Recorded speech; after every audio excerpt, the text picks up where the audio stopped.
I know you've got an ear out for the start of the podcast, but before we jump into today's episode, I wanted to remind you to keep an eye out for Darryl Lee's limited edition Christmas treats, because they're in stores now.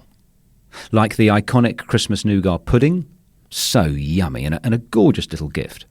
And some delicious Chrissy-themed twists on your favourite treats, like the Darryl Lee Rockley Road with chewy red and green jelly pieces, green and red crunchy milk chocolate balls, my favourites, and green apple and strawberry flavoured licorice. Watch them disappear. Your Christmas treats table will pop with colour and scrumptiousness. Spread some joy, bring the fun, and enjoy the Christmas tradition that is Darryl Lee. Hurry before they sell out. Darryl Lee makes Christmas better. You're listening to a DM podcast. Welcome to The Five of My Life with me, Nigel Marsh. As an author, ad man and theologian, I've always been interested in people's stories. Not just those with a high profile, but people from all walks of life, regardless of fame. Which is why I created this show. Each guest who takes the Five of My Life challenge chooses a favourite film, book, song, place and possession. They tell me their choices in advance so I can research them, but they don't tell me why they've chosen them. That's the subject of our conversation. It's amazing what you can learn when discussing someone's 5 choices. I hope you enjoy listening to the show as much as I enjoy making it.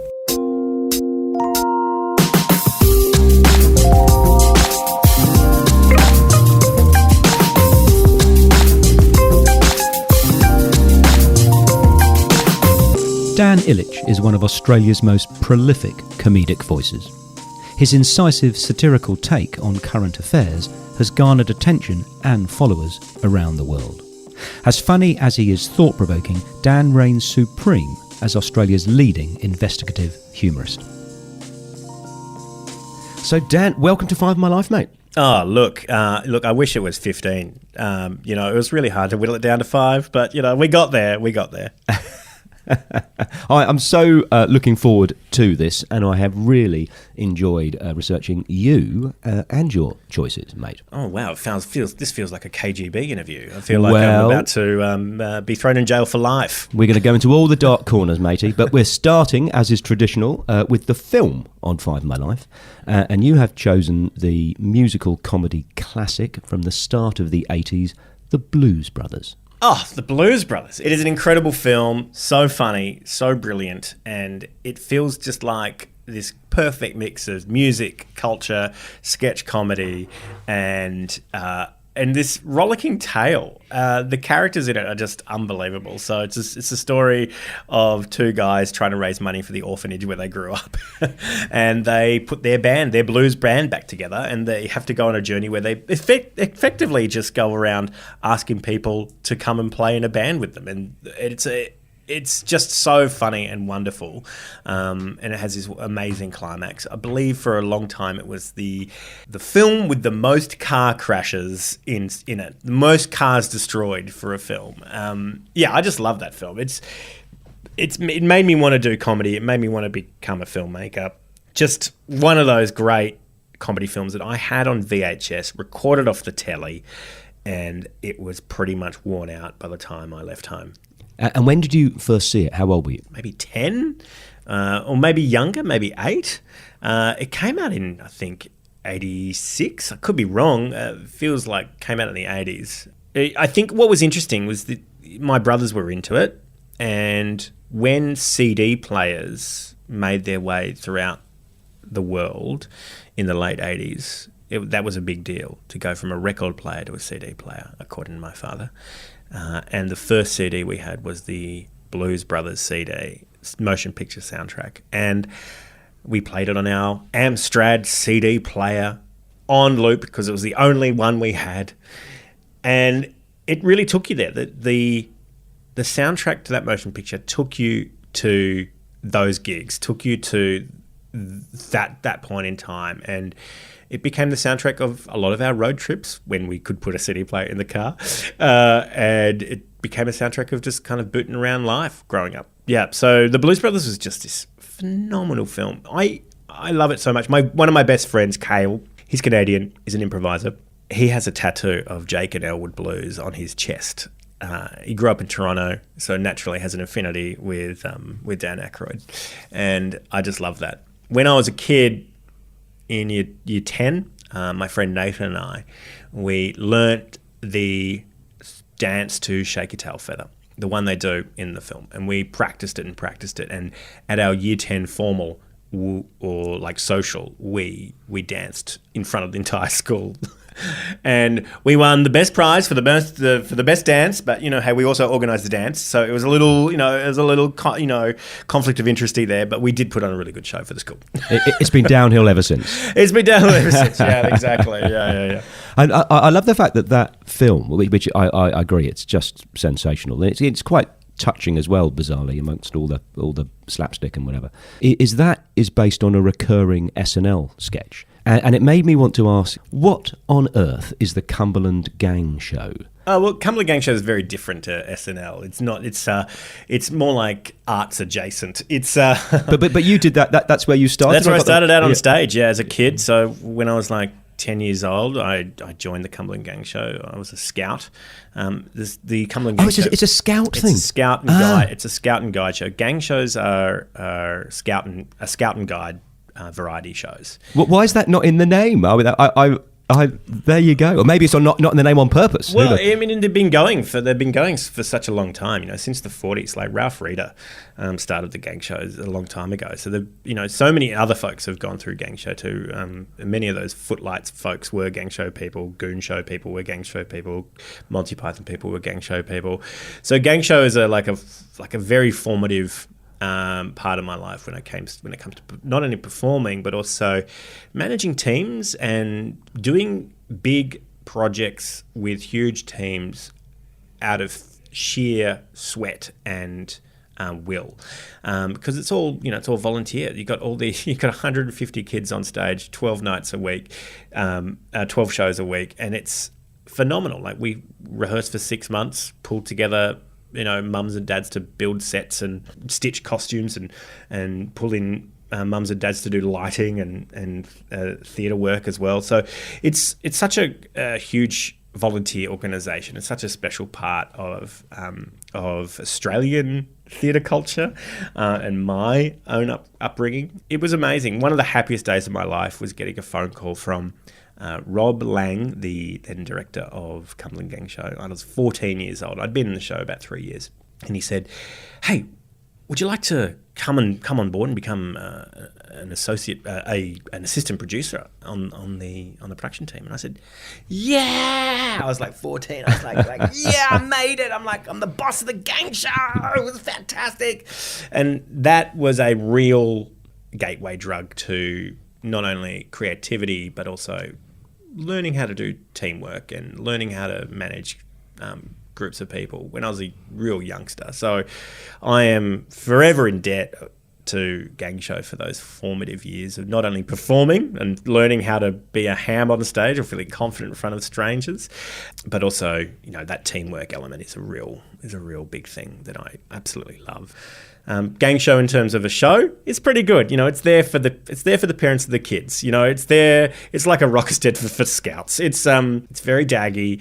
It's very hammy. I certainly learnt all the wrong things when it comes to performing on stage, which I had to undo after years of doing Gang Show. It's a very special cultural icon of Western Sydney, Cumberland Gang Show.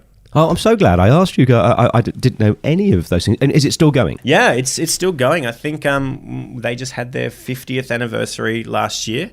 Oh, gee, I was in it for 11 years, 11 of those 50 years.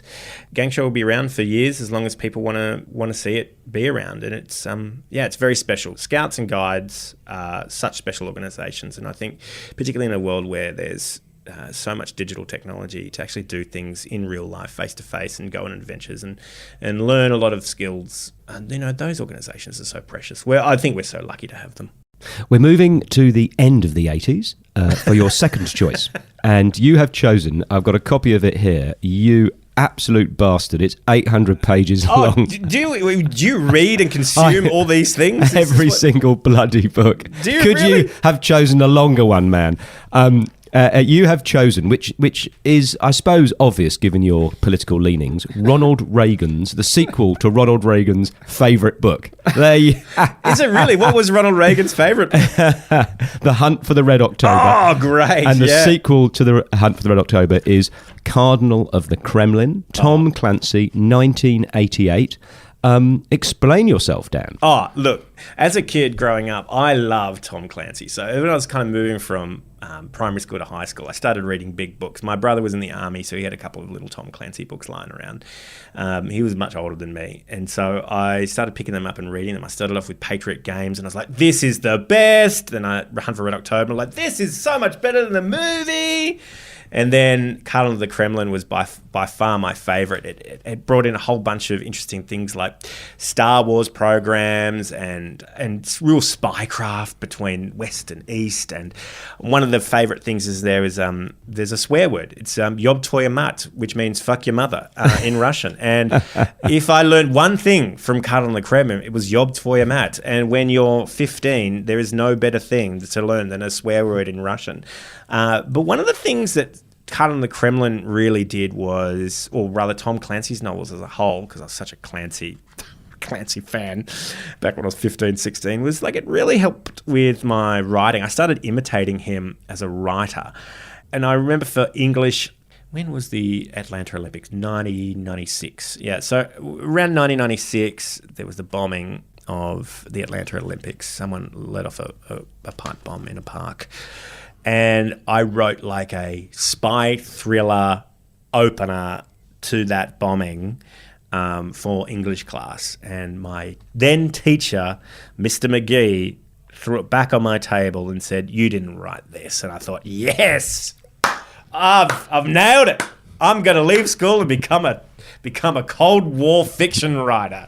This is what I wanted. I was just mimicking the style of Tom Clancy, and it made me so excited that the English teacher rejected it because he thought I copied it from somewhere, or I thought it was so cool. So yeah, no, something about Tom Clancy novels really awakens the inner Republican, the inner American patriot that I have inside of me. Yeah. Your third choice on Find My Life, just fabulous. And it at the age of 60, I am constantly made aware of how little I know. So you are talking to somebody who had never heard of LCD sound system. Get out of town. What are you talking about? Never heard of them. Never heard a note of their music, didn't know anything about them. And you've chosen the 2007 song Someone Great. A number of people maintain is the best song ever written about loss.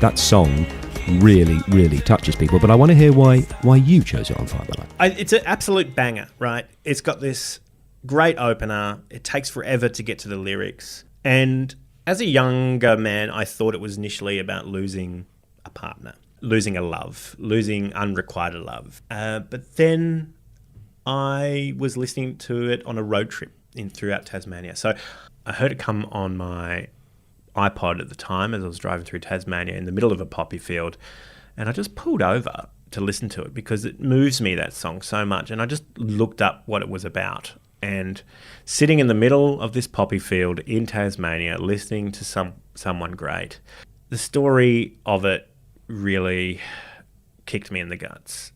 It's about James Murphy, the author, the singer, dealing with the loss of his trusted, confident coach and psychiatrist.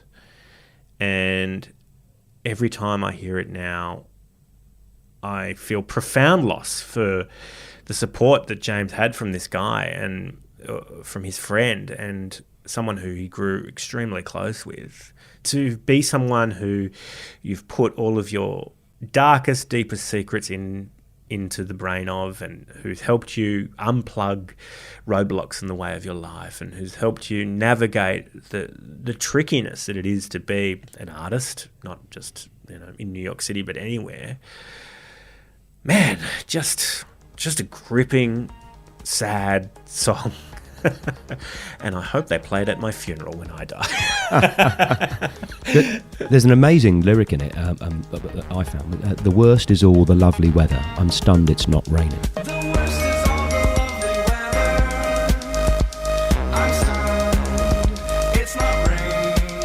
And my mum passed away recently, but it is quite instructive when something, when you are dealing with something personally. Yeah. The buses still run.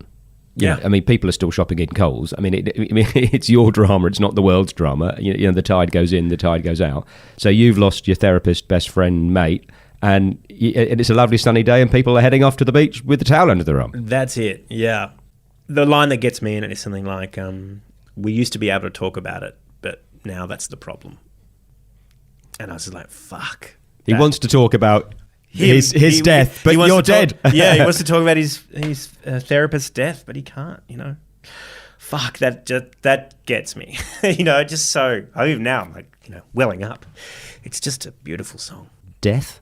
How are you going with that? What's your attitude? Sweep it under the carpet? Good, pretty good. Not dead yet, so pretty happy. No, I think about mortality a lot with the kind of work I do. I'm like, I think I run at such a pace because I don't want to miss an opportunity to make something good. So there's that often drives me. I think Tim Minchin had a point about having a skull on his desk to remind him of his own mortality. Yeah. So that's why he looks at that skull and is so prolific. Like he's like, fuck, I got to do all this shit before I die.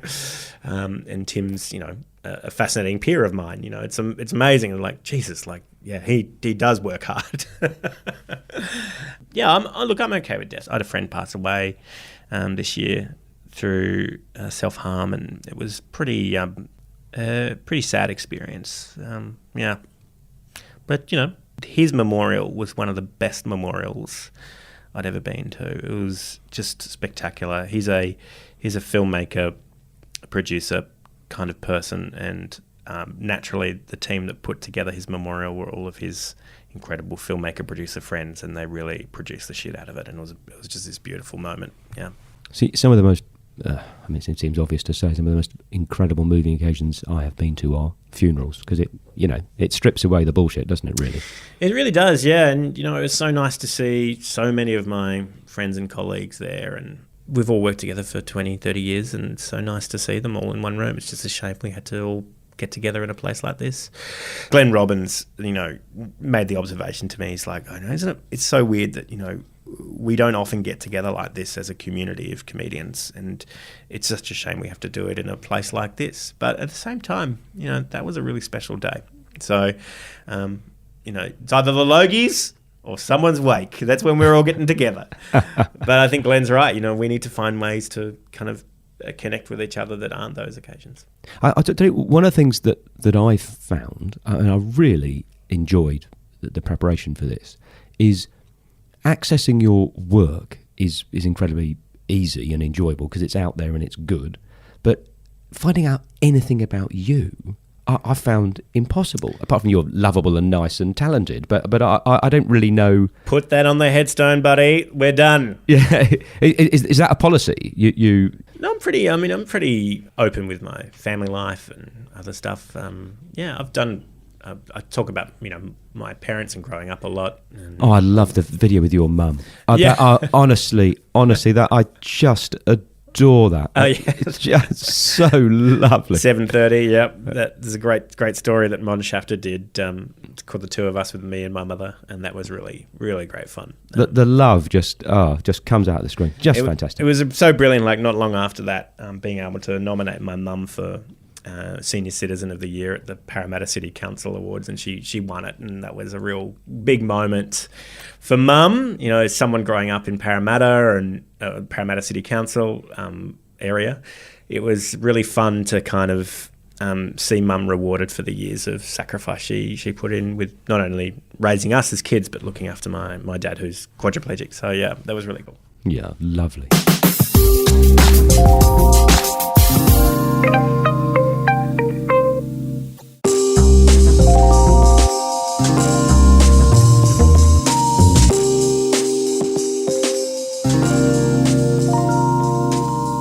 We're moving to your fourth choice on Five of My Life, and you have chosen Park City in USA.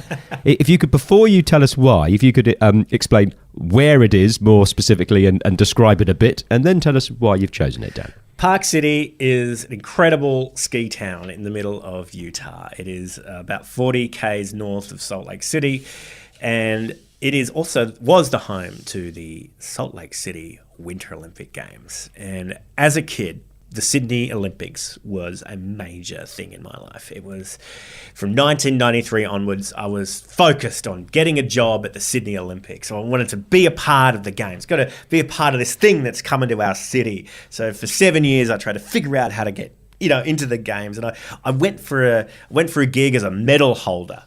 Once again through Scouts. I was like going to dress up my Scout uniform and hold medals, but they deemed me not worthy enough to hand out medals. So I didn't do that. I didn't get that gig. But what I did find was a great route to my other love, which is media and arts. Got a volunteer role at the Sydney Games as a photo assistant at the main press centre, and I got to work with some of the world's best photographers running the photo desk at the main press centre in Sydney. So one of my major roles, Nigel, was to take a cart throughout the main press centre and collect all the effluent from the photo processing labs from all the major media organisations in Australia. In the world. I'll be knocking on their door, collecting their chemicals and taking it back for processing. But also one of the major privileges of a position like that is being able to sit in photo positions. So I got to go to the basketballs in the photo position. I got to sit in the photo position for the opening ceremony and closing ceremony of the Sydney Olympics, and got to go all these amazing parties and hang out with these journalists, and it was the best fun I had. I just turned 18. And one time we were at the Homebush Bay Brewery. I don't know why I'm telling you this story. And I found a token for Orca, the Olympic, I think, Roads and Construction Authority, and a token on the ground that said Orca 1 free drink. And it was just on white paper, Nigel. So I walked 2 kilometres back to the main press centre, put it on the photocopier, and made sheets of this token, cut them up, and walked them back to the Homebush Bay Brewery underneath the Novotel, handed out to all my friends who were also volunteers, and we were drinking ourselves silly. One of my other favourite moments of those games was drinking with the Hungarian goalball team. Goalball is a sport. It's like soccer for blind people. They throw around a ball with a bell in it, and these guys were telling us the story of how to pick up women. It stuck in my brain as one of the things they taught me, which was the song that they used to woo women, which was Osose, Okineko Semake, Okineko Semake, which is she is beautiful, her eyes are blue, she is beautiful. And they said, or you could go Okineko Bono, which means brown. And I was like, you guys are blind. How do you know what eyes she has? She said, yeah, we asked. They can't see a thing. They can't see a thing. They might say have variance in blindness, but the captain says, all right, we're going to get a drink. And they all stand up. They all move. They all turn to the right. They all put their hand on the person in front of them, and they conga line to the bar, so they're safe, and they all get a beer, and they conga line back. And it was so funny to be drinking with, blind people getting blind, and when they got to the bar, it was the blind leading the blind to get blinder. It was amazing, just so great. So from that moment on, I really wanted to try and get a job at the Salt Lake Games. So I maintained friendships with folks who were going to be running Salt Lake Games, and I joined the Work USA program that the United States was running for students to go and work in the USA. I got a job at the Stein Erikson Lodge as a ski locker room attendant, serving celebrities like the Olsen twins. I put their boots on. I cleaned the skis of Hans Zimmer. I met Dennis Tito, first astronaut tourist in space, and I was introduced to the Sundance Film Festival. My most cherished is Robin Williams on the red carpet for 1 hour photo. We had this great moment of comedy together, me and Robin Williams, and that was just shot on this video camera, and he was so generous. He came up and played with me and thought I was from New Zealand, and we had this fun moment. And as a kid, I was just absolutely in heaven, and I was like hooked on this kind of a magical place called Park City. City, where celebrities would come and show their films and go skiing and stuff like that. The Olympics for me were a real special moment, and Park City is a really special place. And I returned to Park City for many years, like every second year after that, to go to Sundance and to hang out and go skiing and hang out with my friends who I made over that period. And just incredible stories. Well, listen, we're staying in the American theme for your fifth and last choice on Five My Life, because you have got, and I think you're going to produce it now, you angel. Are you rustling? Oh my God, here it comes. You have chosen on Five My Life as your possession a letter from President Bill Clinton to you. Yeah, that's right. Well, like, I'm a big American file. I love America. America is like my... You wouldn't know, mate. Even now, when it comes to picking between China and America, I'm all in. I'm all in the USA. You're hearing this, NSA? You're getting this? I love America so much. It's been so good to me, and it's been a wonderful playground to kind of work and play in over the last 15 years. But it sparked early, soft power is such a powerful thing for a young kid to kind of consume. You don't understand what's happening to you when your mind's being formed by popular culture early on. But I loved all things America. The pageantry of the presidency was so special. And when President Bill Clinton was coming to Australia as president in, I think, 1996. Yeah, 1996. I was turning 15 at the time. And so I invited... what I did was I was like, I'm going to invite Bill Clinton to my 15th birthday, and maybe Bill Clinton might turn up to my family dinner at my 15th birthday. This will be very exciting. So I wrote out a letter pretending to be an MP. I made like a fake MP headline, letterhead in MS Paint. It was like Dan Ilic MP. It looks so shit, probably. I can't remember. And halfway through, I was like, you may figure out by now I'm not an MP. I'm turning 15. Please come to La Botte Italian restaurant at Carlingford to celebrate my 15th birthday. You and Mrs. Clinton would be very welcome. And I faxed it from my dad's fax machine to the Intercontinental Hotel where he was staying, and I never heard from him again. And at my birthday dinner, I was a bit glum, Nigel. I was sitting there turning 15, wondering, where the fuck is President Clinton? And I didn't think about it after that moment until Christmas, when around Christmas time, all the family was home, including my eldest brother, who's in the army. He was getting the letters from the mailbox at the front of the driveway. And he burst through the door and was like, Dan, you got a fucking letter from the White House. I was like, what? He said, yeah, you got to fucking open it right now. And I'm like, no, I'll open it in my own time. And he's like, no, you open it now. And he literally picked me up and put me on the kitchen table and thrusted the envelope in front of me. Here's the envelope here. I'm looking at this fan. The White House. Daniel Ilic. Brilliant. Airmail, do not bend. Brilliant. It's currently got a bend in it. It's all ripped. And I opened it up, and there was a letter from Bill Clinton. And much to my the chagrin of my brother, who was in the army.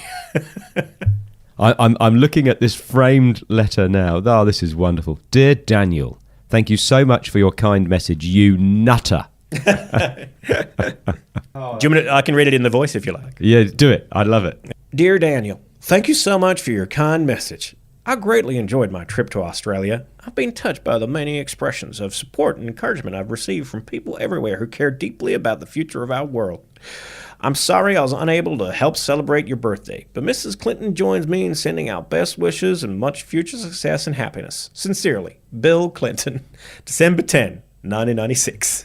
Oh, I love it. I mean, there's so many questions. The first question I would ask you, mate, is you clearly like a good time and you like a good laugh, but your work always seems to have a higher purpose. You seem to be a fellow that would like to try and push the peanut forward and make the world slightly better. I remember talking to a London stand-up who said the great thing about comedy is you don't need to be fair or accurate. You just need to go for the laugh. And you go, well, that's true to one extent. But it seems like, all your climate stuff and everything else is not only have you got to be funny and entertaining and make money and all those challenges, but you want to do something that doesn't just... I get the sense that if it just made people laugh, you'd be slightly disappointed because you want to make them laugh and think a bit. Yeah, I think so. I spent a house deposit in 2010 spending 6 months in New York City doing stand-up, trying to meet people from The Daily Show to go try and get a job on The Daily Show. I moved to America in 2015 to work for Al Jazeera as a sideways move to get to The Daily Show. I then moved back in 2016 to try and do the same thing. And then I just, came home and started my own Daily Show. So that's where Irrational Fear comes in. It's like back in I started that in 2012, and Irrational Fear was designed to be like a platform for comedians to say something serious about the world. And it was a way to bring catharsis to audiences, but also have a conversation about something big that at the time in 2012 not a lot of media were talking about, which is climate change. So Irrational Fear has been going for 10 years now, and it's a really good vehicle for not only discussing the world, but highlighting climate justice in a way that's funny and engaging, because people's eyes glaze over when you talk about climate change. People don't know how to talk about it properly. And we take the saddest stories and basically laugh in their face. For me, that's exciting. It's exciting to bundle a laugh with an idea. I like to call it like an info bomb. If I can bundle a fact with a joke, it can explode in people's mind and maybe make them think about an issue in a different way, or think about an issue at all. Thinking about an issue is all I can really hope to achieve. Making the Prime Minister go to a climate talk is a wonderful achievement in its own right, which, sure, maybe a billboard in New York City shamed him into going to COP26, but, could have also been the Queen saying, yeah, I'm very disappointed Scott Morrison's not coming. And it could have also been a number of factors, but it's really fun. It's really fun to think, to entertain the idea that with the work I did with Irrational Fear last year, which was effectively harness the audience of the podcast to do something magnificent by initially only wanting one billboard in Glasgow to make fun of Australia's climate policies. To do it at the scale that we did was just simply astonishing. So putting billboards all around the world and making fun of Australia's poor record on climate was a real thrill to me. Now people say, oh, well, you didn't solve climate change. I said, well, that wasn't the idea. The idea was to globally signal to the world that Australians are not with the people who are representing us. So the monetizing thing, mate. Yeah, it's hard, the podcasts don't pay for themselves. I was lucky enough to be rewarded with a fellowship for 2 years, 2020, right when the pandemic hit. I didn't know what the hell I was going to do, but this group called the Bertha Fellow Foundation chipped in, and they paid me a huge wage for a year, and they loved what I did so much, and I was so effective, got like millions of hits online, and increased the listeners by X amount, and talking about climate change, and they loved it so much they chipped in again, and which took me through to the end of the election, which was amazing. So I got to be extremely effective as a provocateur throughout the election. But aside from that, the power of the crowd to fund some of it with Patreon is really handy. So I get to pay all of the expenses from folks out of Patreon, and it's expensive to host, expensive to produce, expensive to do all the stuff that it takes to make a podcast. And thanks to the Patreon supporters, I get to do that. And I've never felt more secure right now. There's a wonderful Kiwi word. I have a coach. I've got 3 coaches, and I as an individual comedian and entrepreneur, I seek out these coaches at different points to help me with blockages. And there's this great guy called Jason. He's a Kiwi coach. He told me this Maori word called tūrangawewe. And tūrangawewe is a Kiwi word for the place where I stand.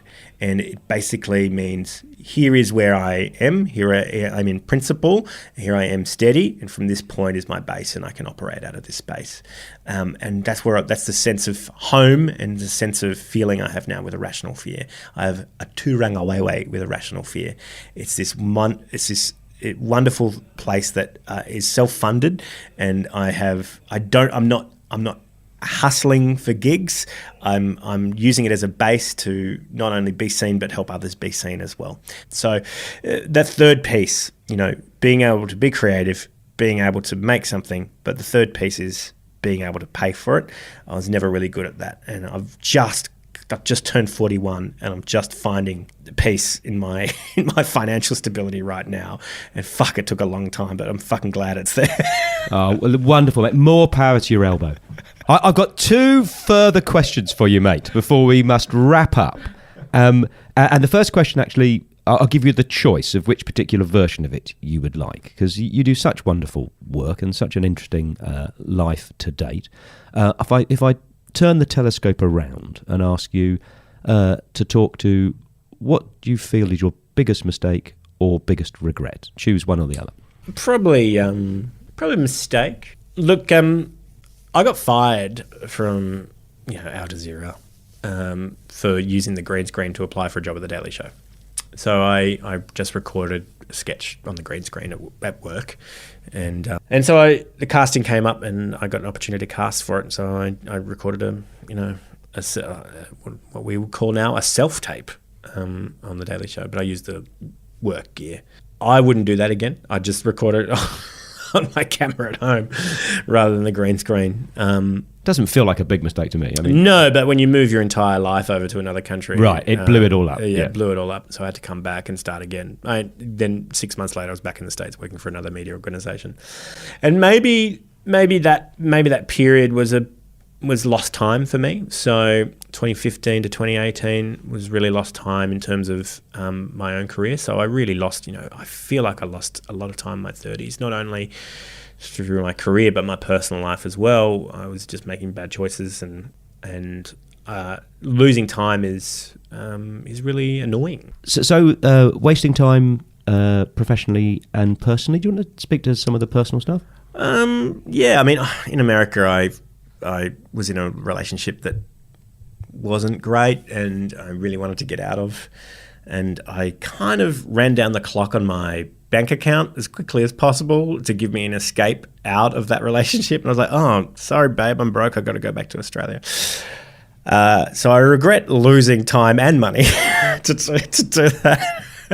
But one of the most creatively fulfilling projects happened straight after that. I landed in Australia, and then I became the executive producer of Tonightly with Tom Ballard. So I went from running a team of 4 or 5 satirists to a team of 44 people running a big television show in Australia. And then that led to running At Home Alone Together later on during the pandemic with Ray Martin, and that was very special. The biggest regret for me, and it's something I struggle with all the time, and I'm trying to refocus all the time, is my own fitness. I know you've been through a fitness journey. I think your work came to my brain first when you did your incredible TED Talk about turning 40 and swimming in the ocean. And I'm 40 now. I'm 41 now, and I'm the heaviest I've ever been. And being this weight is hard for me, because I have the story in my head that people don't put people on telly who look like me, 41-year-old fat men. They don't get a Guernsey. Of course, Karl Stefanovic is the exception. But it's one of those things where I've been this way up and down for so long, and I reckon I was at my fittest probably 7 years ago.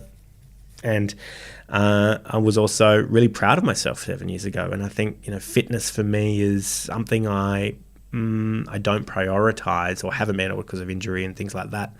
That's probably my number one regret of being fat or unfit for so long, and just constantly remembering of those precious 5 years when I was really fit, climbing Kilimanjaro and, doing CrossFit and stuff like that. They were really good times for me. So the way I am now, the way I have been, is really prevents me from doing stuff in terms of my own brain. Like I tell myself the story that I can't do stuff because of the way, I am.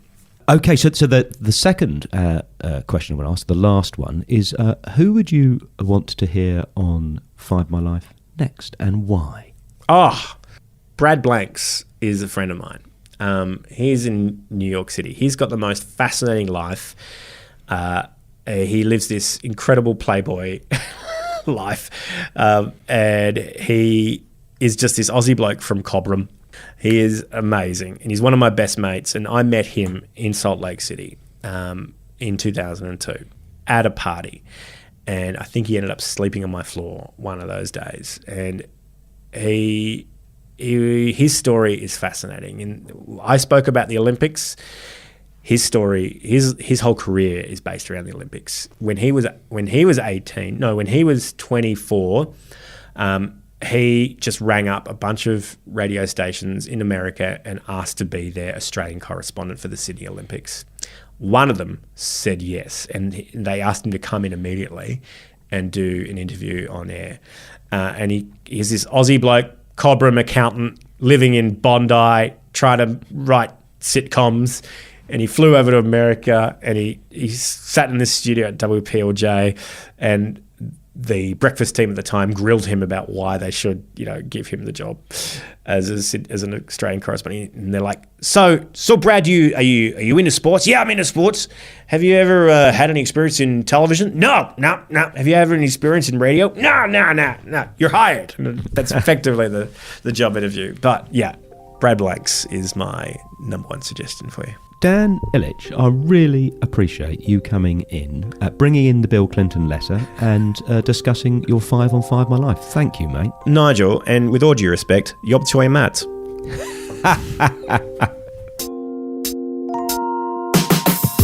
Thank you for listening to this episode. If you follow 5 of My Life, you might enjoy my latest book, Smart, Stupid and 60. In it, I write about a number of the issues discussed on the show. It's the 20-year follow-on from my first book, Fat, 40 and Fired. If you have any feedback on the book or suggestions for the show, please get in touch via my website, nigelmarsh.com.